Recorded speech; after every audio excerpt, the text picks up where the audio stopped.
are used to getting away with something, they're gonna try it again. You know, Are there a certain type of fighters that try and do these tactics? it happens all the time. I can't name random people, but it happens. It happens all the time. Yeah. How much does drugs play in the sport of UFC? I know, there's VADA testing and stuff like Hmm. that in boxing. I don't know what the rules are in UFC. Do you get testing done? I got drug tested 2 weeks ago. Put it this way, since I've joined the UFC, I've been drug tested 5 times. They don't play games. Like I literally got stepped off the plane the other day, got home, and the guy's like, "Yeah, we called. I'm waiting outside your house." It's like, all right, cool, whatever. You just We need some of your pee. yeah, they literally like, and they'll you have to do a 3 month in advance, know where you're gonna be type thing. Yeah. So I have to tell everybody exactly where I'm gonna be. I don't know where I'm gonna be week to week, so that's difficult for me. But I try to do that generic. So as long as I haven't gone too far, they have a certain time frame that if they've called you, that you have to get over to them. Mm-hmm. Uh, so God forbid I was to get called right now. It's like I gotta go back across London to go and, but then he'd have to wait because it's like, yeah, I've stepped out. Things can happen, but they mark it all down. So it again, I'm sure there are ways to get around stuff because that's only human for people to think about. But it's very difficult. It's very difficult. So yeah, I don't see it's too much of a problem issue now. Back in the day, yeah, it was. Okay. So you've gone from Bellator to bare knuckle fighting, Hmm. and then from there, did you have any more fights, or did you go straight into UFC?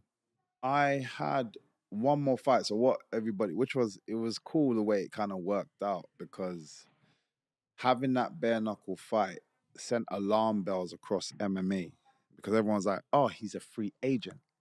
Right. Not realizing Bellator allowed me to do a Right. fight, Okay. and I was still contracted to Bellator. Right. But it meant everybody showed their hand very quickly. So I had contacts from the UFC, contacts from the PFL, contacts from this. Like everyone's like, "Yo, what's going on? What's going on?" Like everyone's like, "Oh, is he free? Is he free? We want to talk to him. We want to talk to him." And it's like, "Oh, he's not." But we'll get back to you as soon as that. It's like, well, we know you're interested. Now you know Yeah. you're curious, which was it was just it wasn't intentional. It just so happened to land that way, but it worked out really well for me. Um, so I went back. I had one more fight after that, which again I damaged a guy. That in bare knuckle or That was in MMA back in Bellator. Okay. It lasted 26 seconds or 27 Wow. seconds, something like that. But again, and I don't know how I keep doing this, but it's not intentional, I swear. Yeah. But I landed a kick on a guy, and it split his patella, his knee, basically just. Wow. I don't get it because I don't feel like I'm that tough. I'm a bit bony, but I don't feel like I'm that tough. You But ripped Cyborg's that's what I head mean. apart, Like I bro. just feel like I'm bony or something because even like the kick on the guy's nose, I've never seen a guy's nose break like that. They're just things that have happened. Unfortunately, it hasn't been to myself, but there's things that has happened that, like injury wise, that's just been wild to me. Like I don't get. Um, and I got it. Blessings to him. I stayed in touch with him as well, just to kind of see how he's getting on. He's not only has he made a full recovery, he's already had two. Like a year later, he's had two MMA fights back. He won his first one back, and I think he just lost his second one. But it was like decision. So like, but he's good. So it's good to see. How do you switch that emotion on and off? Because I know you're a very kind person, Mm. and you're a very humble person. But obviously, in that ring, you've got to be, it's you or me, Yeah. and it's not going to be me.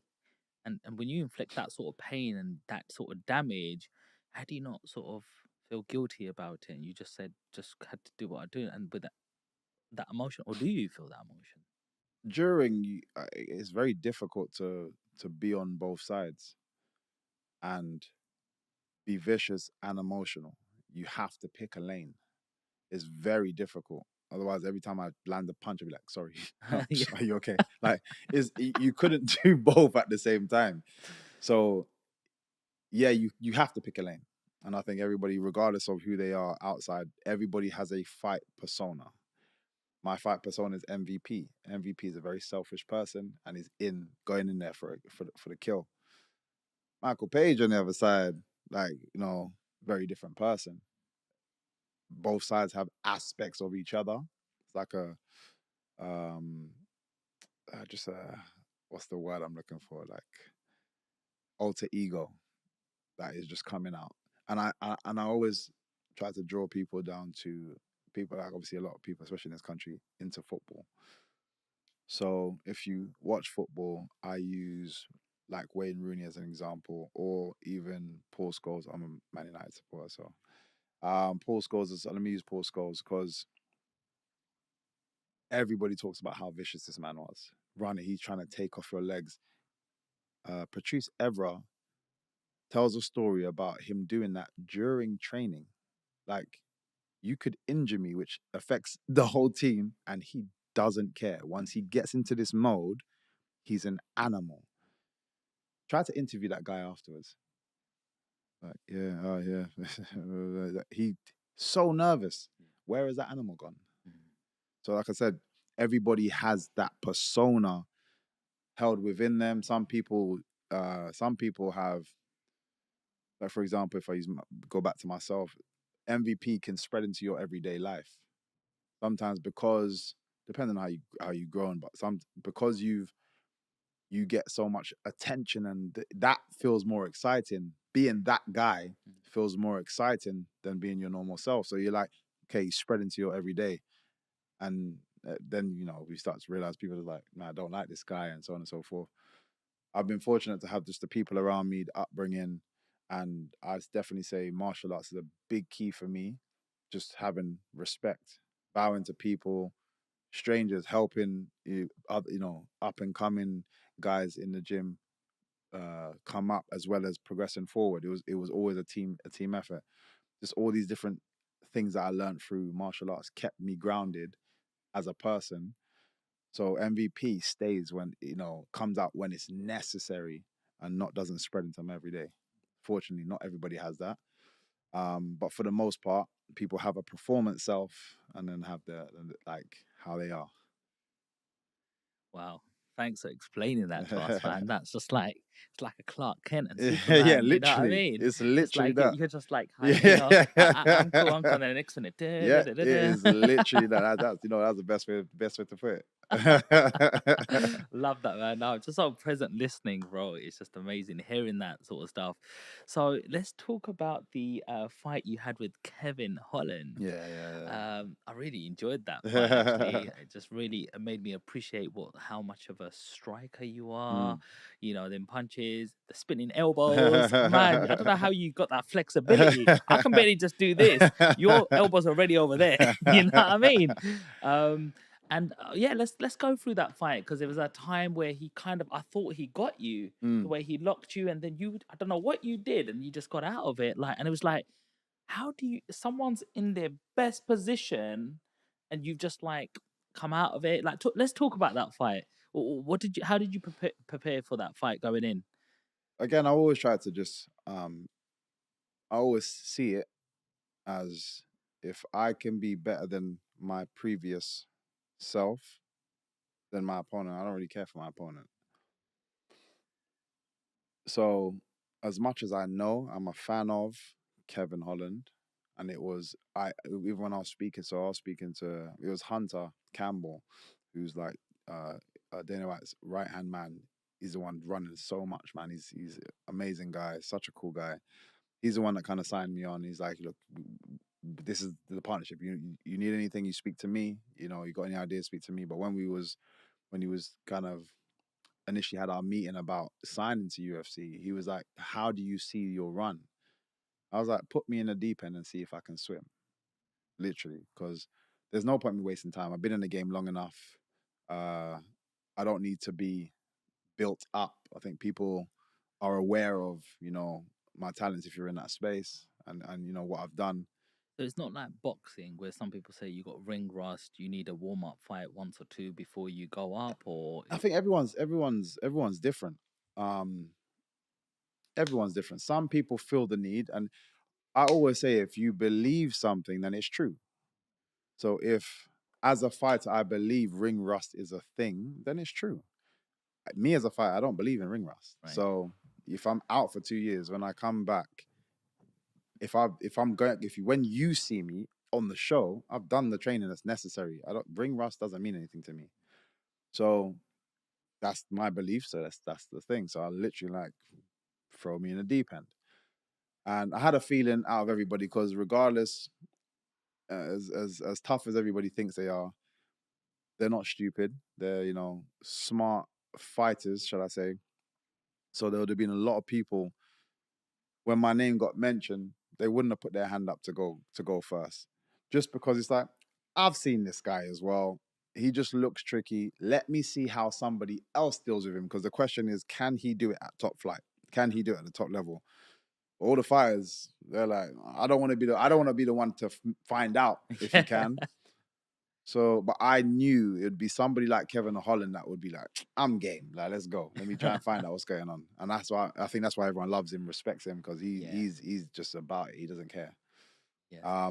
Before we even get to that point, Michael, how did the UFC deal come about? Like, how did you come out of Bellator? Was your contract ending? How do you broker a new deal? Like, let's talk a little bit about business, bro. Yeah. So, as I said, my last Bellator fight, now I'm actually free. So Bellator will give you a certain time limit for them to negotiate. And this happens for all athletes, which is why when your class is a free agent, everyone's like, well, why hasn't he now signed to somewhere else? Things can't happen immediately. So Bellator, being the organization and a smart business, I guess, they give themselves a certain amount of time, stress-free, from nobody else.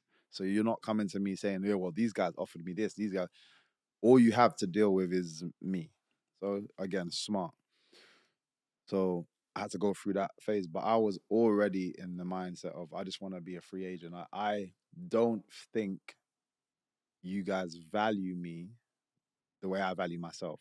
And what I mean is, like, financially speaking, you guys value me as an asset of the company, but your price tag to that is very different to my price tag to that. So I'm like, regardless, I'm gonna be a free agent. So, but I let them know that early. I was just like letting them know that earlier. But then it's like, cool. I'm free to just chill. I had to take my time, and everyone's asking me questions. I'm like, I'm handcuffed right now until a certain period is triggered. Once that period was triggered, then everybody came. How did you get in touch with like Dana White? So, like I said, the bare knuckle fight meant everyone got in touch with myself. Okay. Or my team. How does that feel? Yeah, it's nice. Like, again, it shows that I was as valued as I thought I should be valued. So then when things was happening, my coach was laughing, just like, cause this just worked out so perfectly, unintentionally, but it just worked out perfectly, because everyone's like, what's going on? Like I said, they all came in, and I've got the best manager in the world, in Audi Attar, for Paradigm. He also manages Conor McGregor and roster of other amazing athletes. But he's at the top of the game. He knows exactly how to play things, and I trust him with that as well. So he's having a few conversations and so on and so forth, and it got to the point where Hunter was like, "I'm gonna be in London." There was a UFC. I don't remember what UFC it was. I actually want to say it was the one where Tom Aspinall injured himself, I believe. But yeah, either way, he's like, I'm gonna be in town for the UFC. I want to have a meeting with him. So me and Audi met Hunter, and we just hit it off straight away, man. Like, he was like, yeah, okay, I feel your vibe, man. I like your vibe. Just as a person now, just we need to figure out how do you see it navigating. After when we had that meeting, it wasn't about finance. It was just about how your journey would play out. It was just after the fact, I'm now done. He likes me. I'm done. I go back to just getting back to training. Audi and him go back and forth. The great thing was PFL also were very adamant that they wanted to sign me. For me, and again, I prefer to just be upfront, clear. I was like, had a meeting with these guys. I said, look, I love what you guys are doing. And to be fair, I do really like how they've structured things and stuff. It really is cool what they're doing. But I said to them, I'm gonna be honest, my head is turned. It's facing UFC. You have to do something crazy to get me to turn and look back at you guys. And they were like, yeah, cool, we'll talk. Audie sat me down and was just like, put your dream contract together and be ridiculous, and then we'll just send it to them because it doesn't matter because I'm already, my head's already this way. Yeah. I was like writing random stuff. How much did you write, bro? Yeah, How much was it? It's a lot. A lot of zeros, yeah. It's a lot. I was just writing random stuff. I just asking for like puppies and stuff. Like just nah, playing now, but I just again, I'd send it to Audie, and he's like, "Be more imaginative, like throw it back to me." I'm like, "All right, cool, more stuff." And cool, we sent it over to them once we kind of came to it. Sent it over to them, and it wasn't just. It was weird. It wasn't even just fighting opportunities in terms of like pay a fight. I was like, this business idea I wanted to throw, and this and that, and they were. Long story short, they were like, we like it all. It's like, we like it all. We're gonna sit down with the team and go over numbers. And I was like, oh shit, like that kind of changes a lot. Like what? I was like, there's no way. But they sent back an offer, which was like, wow. But they, tried to drop certain things, certain tabs, and again, I was like, guys, I'm already leaving, basically. They sent back, but obviously in that time, we again were honest with UFC, like, oh, these guys have said such and such, and these guys were like, all right, cool, we'll do this, we'll do this. This was more to do with just the actual pay structure, because the pay structure was insane. But then again, they right at the end, these guys, where I could say I'd almost made my decision the other way. They dropped a wild contract, which were just insane. And they said, we're gonna check and see. He needs to check with the whole company to see if they can, all the other guys, partners, to see if they can do it.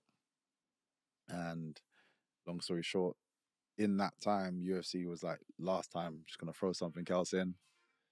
And once they threw something else in, I was like, damn, I actually didn't even expect that much from the UFC. So it was great for me. And then PFL came back, and again for me, I was definitely already going. PFL came back, and they were like, because of the acquisition of Bellator, they've obviously expensed a lot, and they know they're also then going to have to turn over a lot of fighters from their previous contracts to this. It was just bad timing for them. Otherwise, they would happily have done that. And I was like, yeah, no, cool. But it again, everything just kind of worked out because the fact that you were there, even talking the way you were talking, just I wouldn't even say pressured, but just gave UFC a bit more motivation to up what they were, what they were going to offer. So as a business transaction, you had a backup. Yeah.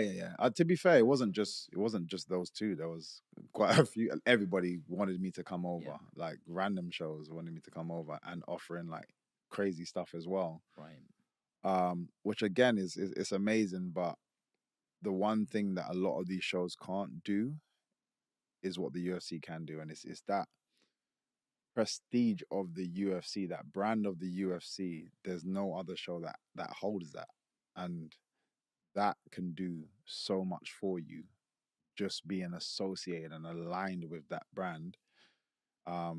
So all these offers, as financially as great as it was, it's just like, I'm not in it just for the money. Like, I want that credibility and stature and so on. There's other things that I'm trying to achieve here. That brand, The standing next to brand, that like brand, it lifts you up. exactly. It's like what's happening now. I'm going to go back to football. Well, the Saudis are just plucking these guys. Yeah. You know what I mean? But once they go over there, you don't see them again. The only person that we might still see videos and clips of is Ronaldo. That's because Ronaldo is he's beyond the sport. So yeah, we're gonna watch him if he was playing golf. Like we're just gonna continue watching him because it's Ronaldo. Everybody else, the second they go over there, you don't see them again. You don't hear about them again. You don't care about anything that they win over there again. You know, they could do some exceptional football. No one cares. Have you heard about Turk Ali Sheikh? Yeah. You know, and he's changing boxing massively. Yeah. Things have been bottlenecked with boxing, where you want fights to be made, and then it doesn't happen in 6 months. It doesn't have that Christmas, and then the fight happens when both the fighters are not themselves. And you know, you saw that, like, you know, with Triple G and Canelo, how long it took to get the second, third trilogy of going on, and he's making fights like this, bro. People love it. You know. People love it. He's changed the game. You know, and I guess it can work for that when there is an area to exploit. Like as you say, in the boxing at the moment, there's too many hands in the pot, and everyone's greedy. There's too many people that want to be paid before a fight can happen. Whereas if it's Dana White, it's like, you guys just do what I say. Yeah, it's just as simple as that. Yeah. So it's only me that I have to kind of talk to. Obviously, he's got a team of people, but it's under him.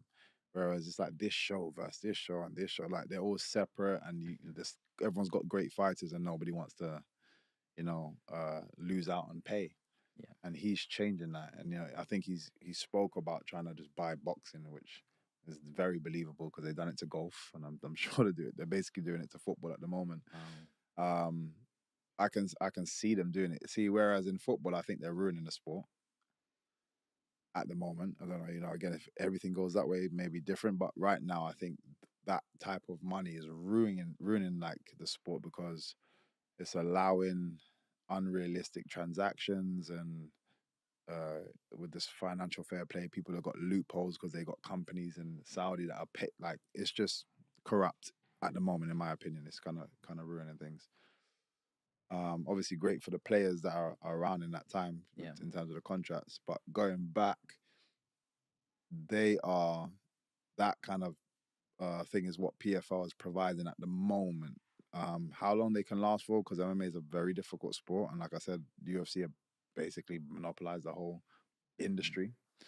How long that can last for, I'm not sure, but it looks like they are trying to build something quite cool. Do you think Bellator or PFL, do they miss you? Bellator, I think Bellator. I don't think Bellator are going to last too much longer, to be fair. Really? Yeah, not at all. So Bellator, yeah. What's the main difference between Bellator and UFC? Professionalism, the organization, the marketing being the key.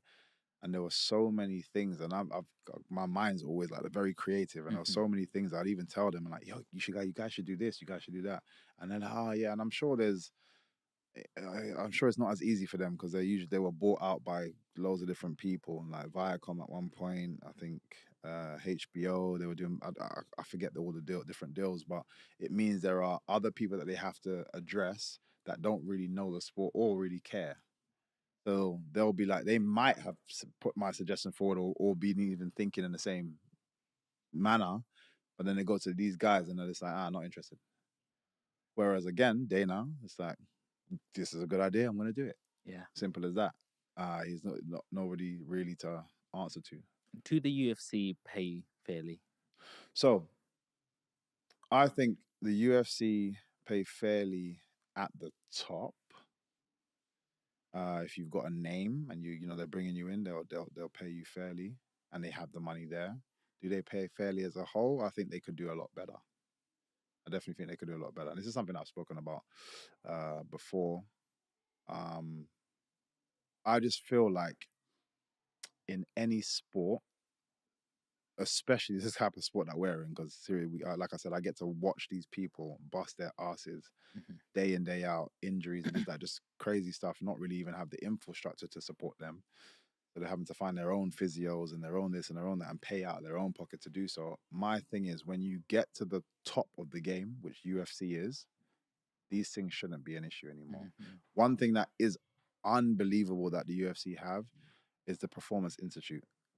And that is giving people that kind of backing now. So like before my fights, I'm getting massages every day. Oh yeah. Which that was, again, unless I went out and found it and paid for it, that wasn't a thing in Bellator.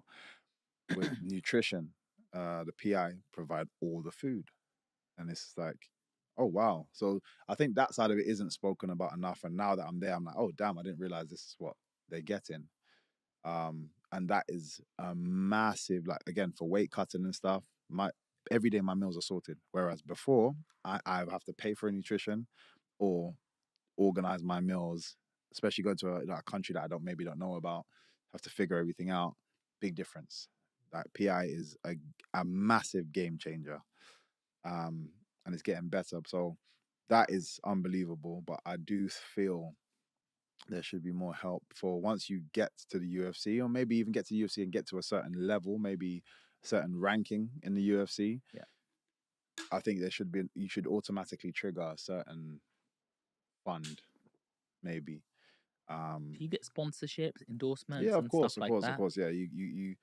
The difficult side of things is in the UK. Now, this is a UK specific issue. There are certain countries that really get behind combat sports. Like I go to Japan and they love combat sports. They can tell me everybody. Go to the Philippines, there's places in Russia, like they get behind. So if you have a champion, if you're a champion or even somebody known from there, oh man, the whole place knows about you. So the sponsors and everything you're going to get is very different. I can be a world champion here, go back, come like land on a plane to England, and nobody knows who the hell I am. Nobody cares. Nobody, like, England's obviously is very competitive, but we don't, unless it's football or a few other sports, we don't get behind it in the same way. Yeah. So for us, sponsorships are very difficult. And I say us, even for myself, and I've built an amazing brand, and now I'm in the UFC so my brand is being backed by the monster in this sport, in this game. And still people are kind of like, yeah, but it's MMA. MMA is still, there's still a bit of an air around. It's a bit too brutal for us. Michael, what you said? Let's go move to Japan, bro. Yeah, mate, tell me about it. Seriously. Few years out there, seriously, make a couple meals. And legit, it makes such a difference based on where you come from as well, unfortunately. And then you got the likes of like a Conor McGregor. Now, if Conor McGregor, I'm not taking anything away from him because I actually think he's very talented. If Conor McGregor was from London, he's not getting the same back end. He's not as big as he is, doing all the same thing. I don't think he's as big as he is. People will get behind him and love him. If he's got to talk, yeah, he's still going to get people that are going to like him in the same way, but he's not going to be as big as he is, just being from over here. Because people just over here just don't back you. But the Irish now, oh damn, different ball game. Oh, they I was there when he fought Mayweather. People, and I'm talking thousands of Irish fans, traveled to Vegas and didn't go to the fight. They just wanted to be in the atmosphere. Oh. So they went to the weigh-ins and it was insane. And the next day I'm thinking it's going to be the same thing. And I'm like, where the hell are all the Irish gone? But they're like, I can't afford a ticket, but we're going to be in Vegas. All the bars outside are packed full of McGregor fans. That's like a country that supports you in that way is very different and can help individuals on their journey up. Because one thing that these organizations care about most is how much you're going to be selling for me. So I don't care how good a fighter you are. I don't care to give you the belt, even if you're beating everybody. But this guy, he makes noise, which is why I try to market myself and brand myself as much as I could. But you can only really do so much. But so what do you think Anthony Joshua does differently that, sometimes the whole nation feels like they're behind him? Is it the sport is very different and British boxing is very different? The sport is very different. So again, it's we've had so many more years with boxing. People accept boxing over the MMA, and it's little things as people. Some people are like, oh yeah, but you guys fight in the cage. But people don't understand that the cage is there for safety. If we had a ring, it could injure you because we're getting takedowns and stuff. You know, someone could land on their neck, or you could actually injure yourself. So the cage is for the safety of the fighters. But again, it's just the appeal of a cage. And the fact that you can get cut and have to continue fighting, whereas in boxing, even if your nose is bleeding, they have to clean it up. But again, it's just it looks different. It looks a bit more. So I understand it to a degree, and the next generation, they're the ones that's gonna be like, oh no, we back these guys. Those are the guys that when they're like business owners when they're older. I was raised watching these guys 100%. I get it. I understand the sport.